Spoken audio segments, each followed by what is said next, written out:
Hello साथियों, BNS 2023 में हम पढ़ रहे हैं लोक सेवकों के विधिपूर्ण प्राधिकार के अवमान के विषय में। आज हम पढ़ेंगे बीएनएस की धारा 219 जो कि आईपीसी की धारा 184 के समरूप है। लोक सेवक के प्राधिकार द्वारा विक्रय के लिए प्रस्तापित की गई संपत्ति के विक्रय में बाधा उपस्थित करना। क्या कह रही है धारा? लोक सेवक के लिए प्रस्तावित की गई संपत्ति के विक्रय में बाधा प्रस्तापित करना। तो साथियों, पिछली धारा जो हमने आपको बताई है बीएनएस की धारा 218, लोक सेवक के विधिपूर्ण प्राधिकार द्वारा संपत्ति लिए जाने का प्रतिरोध, यानी कि लोक सेवक ने संपत्ति जब्त कर ली है और उसका विक्रय कर रहे हैं, वो विक्रय करने में बाधा उत्पन्न कर रहा है, तो उसको इस धारा के अंतर्गत दंडित किया जाएगा।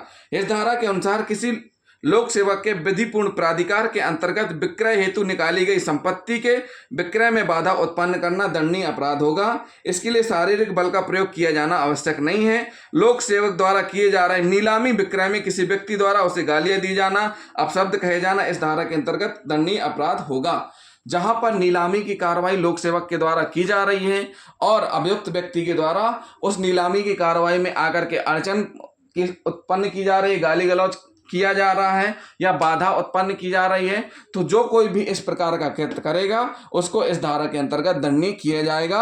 और इस धारा के अंतर्गत विक्रय के लिए प्रस्तावित की गई संपत्ति के विक्रय में बाधा उत्पन्न करने पर 1 माह तक का कारावास, जुर्माना जो कि 5,000 रुपए तक का हो सकेगा, दोनों से दंडित किया जाएगा।